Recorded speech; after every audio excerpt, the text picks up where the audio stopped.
ಇರೋದ್ರಿಂದ ದೇವಸ್ಥಾನಕ್ಕೆ ಹೋಗೋಣ ಬನ್ನಿ. ಆಂಜನೇಯನ ದೇವಸ್ಥಾನ ನೆಲಮಂಗಲದ ಹತ್ರ ಇರೋ ಆಂಜನೇಯನ ದೇವಸ್ಥಾನಕ್ಕೆ ಹೋಗೋಣ. ಹಂಗೆ ನಿಮಗೂ ತೋರಿಸ್ತೀನಿ ಹೆಂಗೆ ಮತ್ತು ಯಾರೆಲ್ಲ ಹೊಸ್ದಾಗಿ ನೋಡ್ತಿದ್ದಾರೆ ನಮ್ಮ ಚಾನಲ್ನ ಪ್ಲೀಸ್ ಸಬ್ಸ್ಕ್ರೈಬ್ ಮಾಡ್ಕೊಳ್ಳಿ. ಹಂಗೆ ವೀಡಿಯೋ ಇಷ್ಟ ಆದರೆ ಲೈಕ್ ಮಾಡಿ, ಶೇರ್ ಮಾಡಿ, ಮತ್ತು ಹಳೆ ಬ್ಲಾಗ್ಗಳನ್ನೆಲ್ಲ ಅಪ್ಲೋಡ್ ಆಗೈತೆ ಚೆಕ್ ಮಾಡಿ ಅನ್ಸುತ್ತೆ. ಬನ್ನಿ ಹೋಗೋಣ. ಇವಾಗ ಜಸ್ಟ್ ದೇವಸ್ಥಾನಕ್ಕೆ ರೀಚ್ ಆದಮೇಲೆ ಒಳಗಡೆ ಎಂಟ್ರಿ ಆದಮೇಲೆ ಅಲ್ಲಿ ಪಾನಕ ಎಲ್ಲ ಕೊಡ್ತಾಯಿದ್ರು. ಆಮೇಲೆ ಹಂಗೆ ದೇವಸ್ಥಾನ ನೋಡ್ಕೊಂಡು ಜಾಸ್ತಿ ಶಾರ್ಟ್ಸ್ ತೊಗೊಂಡಿಲ್ಲ, ಹಂಗೆ ಸ್ವಲ್ಪ ಶಾರ್ಟ್ಸ್ ತೊಗೊಂಡು ಹಿಂಗೆ ಹೋದ್ವಿ.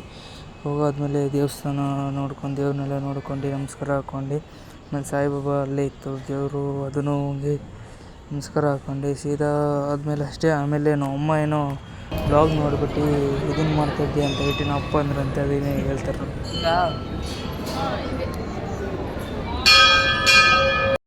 ಆಮೇಲೆ ಹಂಗೆ ಅಲ್ಲಿಂದ ನಮ್ಮ ಅಜ್ಜಿ ಅಂಗಡಿಗೆ ಹೋಗಿ ನಮ್ಮ ಅಜ್ಜಿ ಅಂಗಡಿಗೆ ಹಂಗೆ ಮಾತಾಡಿಸ್ಕೊಳಕ್ಕೆ ಹೋಗ್ಬೇಕಾಗಿತ್ತು. ಹಂಗೆ ಗಾಡಿ ಎತ್ಕೊಂಡು ಹೊಸ ಗಾಡಿ ತೊಗೊಂಡ್ವಿ.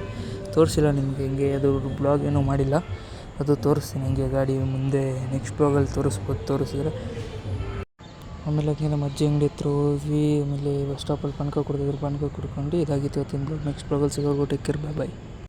ಅಷ್ಟೇ ಫ್ರೆಂಡ್ಸ್, ಪೂಜೆ ಮುಗಿಸ್ಕೊಂಡ್ವಿ, ದೇವಸ್ಥಾನಕ್ಕೆ ಹೋದ್ವಿ, ಮತ್ತು ಮಾರ್ಟ್ ಕ್ಲೋಸ್ ಆಗಿತ್ತು. ನೆಕ್ಸ್ಟ್ ಬ್ಲಾಗಲ್ಲಿ ಸಿಗೋರ್ಗು ಟೇಕ್ ಕೇರ್, ಬಾಯ್. ಇವಾಗ ನಾನು ಮಲ್ಕೊತೀನಿ. ನಮಸ್ಕಾರ ಎಲ್ಲರಿಗೂ.